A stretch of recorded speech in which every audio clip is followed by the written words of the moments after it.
تم بہترین امت ہو جو نکالی گئی ہے، برپا کی گئی ہے لوگوں کے لیے. تمہارا کام کیا ہے؟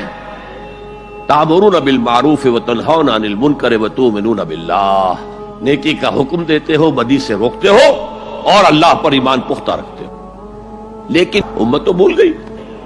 امت کو یہ یاد ہی نہیں کہ ہمیں تو دنیا والوں کو تبلیغ کرنی تھی، دنیا کو سمجھانا تھا، دنیا کو بتانا تھا، ان پر اتمام حجت کرنا تھا، ان تک دعوت و تبلیغ کا حق ادا کرنا تھا. امت تو بھول گئی اپنے گلچھروں میں، اپنے عیش میں.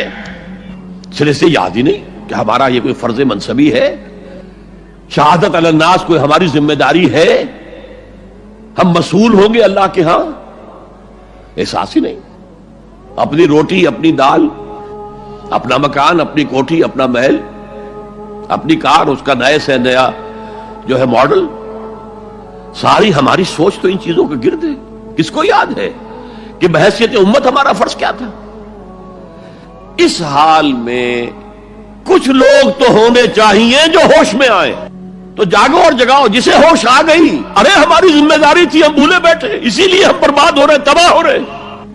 تو دوسروں کو بھی جگائیں، دوسروں کو بھی یاد دلائیں، اور مل جل کر ایک امت بن جائیں. ہم مقصد لوگ. یہ امت جو ہے اس کا جو کوئی ایک مقصد ہے ہی نہیں سرے سے. زندگی برائے زندگی ہے، اب زندگی کسی مقصد کے لیے تو ہے ہی نہیں. بالکل جس طرح حیوان جیتے ہیں، زندگی تو وہ بھی گزارتے ہیں، لیکن ان کی زندگی کا مقصد کوئی نہیں ہے. لیکن جو جاگ جائیں، جنہیں احساس ہو جائے، جو محسوس کر لے کہ یہ ہماری اجتماعی ذمہ داری ہے، اور اسی کو پورا نہ کرنے کے باعث ضربت علیہم الذلۃ والمسکنۃ وباؤوا بغضب من اللہ کی صورت جو کبھی یہود کی تھی وہ آج ہماری ہو چکی ہے. پہلا کام وہ دعوت الی الخیر. اور خیر کیا ہے؟ دعوت الی الخیر، دعوت الی القرآن. خیر مطلق صرف قرآن ہے. دنیا کی تمام نعمتوں سے بڑھ کر قیمتی خیر، خیر اعظم قرآن ہے. من قال به صدقہ، من عمل به اجرا، ومن حکم به عدلا، ومن دعا الیہ ہدی الی صراط مستقیم.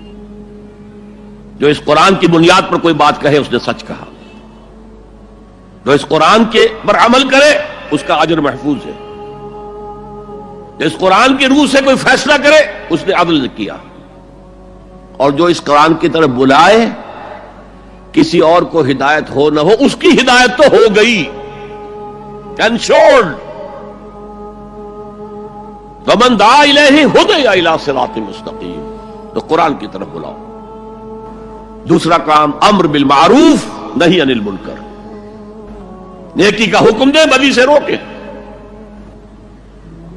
تمہیں لازماً نیکی کا حکم دینا ہے، بدی سے روکنا ہے، ورنہ اللہ لازماً تمہارے دلوں پر مہر کر دے گا.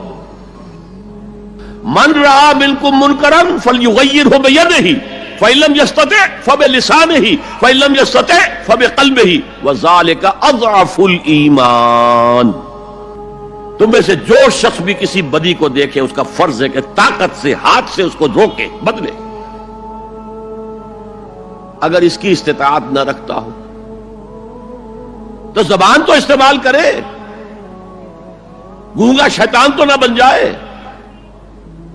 کہے تو صحیح، اللہ کے بندے باز آ جاؤ، اے اللہ کے بندو اللہ کے غضب کو دعوت مت دو، کہو تو صحیح. اور اگر زبانوں پہ بھی تالے پڑ گئے ہوں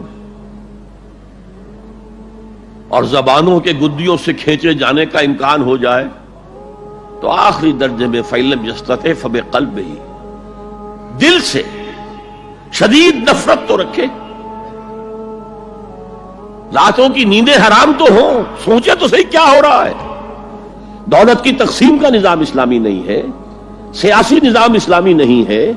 اس اعتبار سے ہمارے اندر شدید نفرت تو ہو. اگر یہ نفرت بھی نہیں ہے، اگر بے چینی بھی نہیں ہے، کوئی کڑھن بھی نہیں ہے، فرمایا ذالک اضعف الایمان، یہ ایمان کا کمزور ترین درجہ ہے. کیا معنی؟ اس کے بعد پھر ایمان نہیں ہے.